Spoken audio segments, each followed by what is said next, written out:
I'm 32 years old and single mother of Zion, who's 6 years old right now, and single parent, working and trying to strive for the better for myself and for my child, to let him know that, better is yet to come. Off and on, my mom took care of me, but for the most, it was my grandmother. She took care of me, and when she was unable, my aunts, they stepped in and were very vital to us.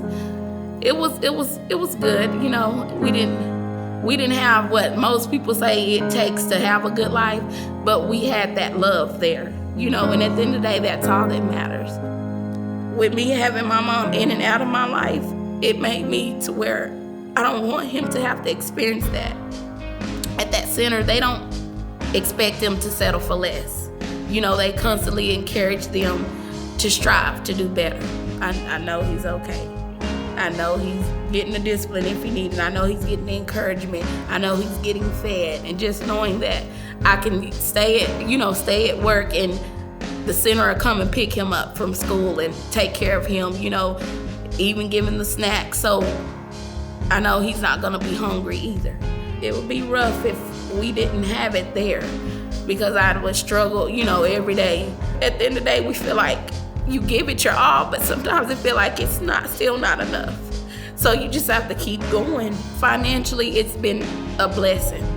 I'm not one that expects someone to do stuff for me when you're used to doing stuff on your own, and then when you don't know it, but to come and accept it, that God sends people in your life to help you, it's hard to accept it, because pride gets in the way, because you're so used to taking, if I don't do it, it don't get done, so that's a blessing. It really is. It really is. Most off, I would say thank you to the men and women that do contribute to this center, and I would ask them, to just take a step back if they ever second guess, maybe thinking, I don't want to send my money over there anymore.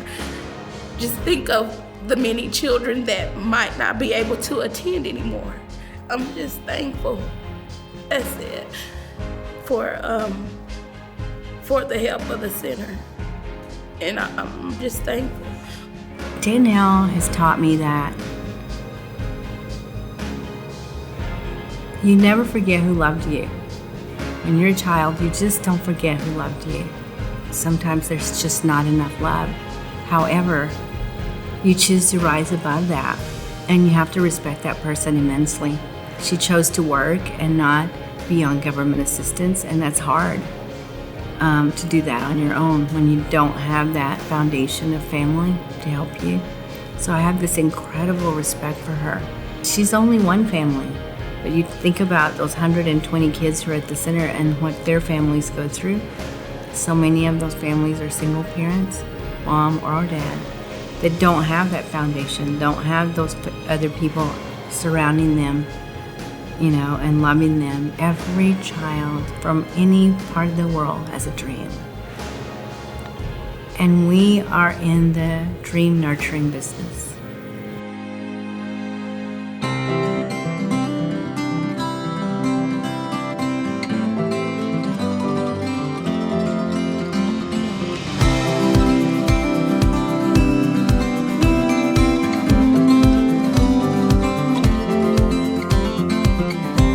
This feeling we're all so much more than we seem.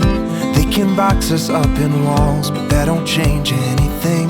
There's a sun on the rise, painting all the sky blue, where the morning meets the night and every color breaks through.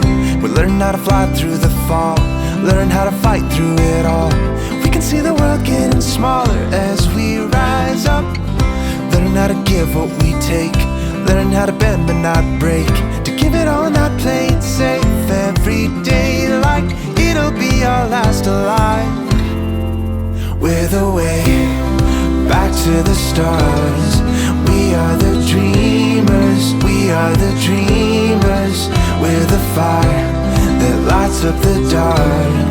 Millions of faces, every place, one beating heart.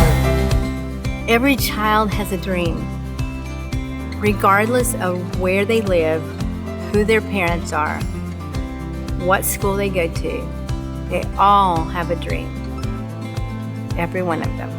They want to grow up someday and do something great.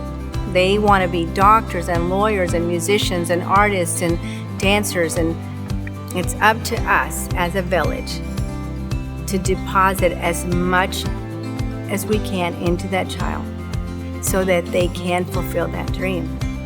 As long as someone is there to encourage them, it will come to fruition.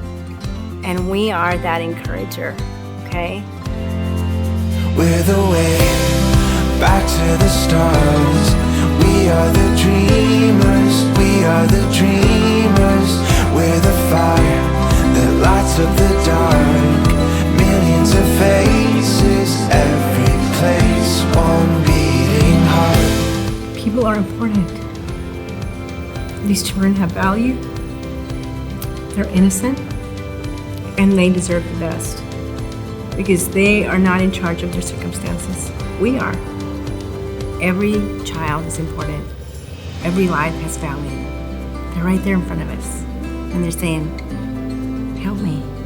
I have a dream, and I need somebody to point me in the right direction.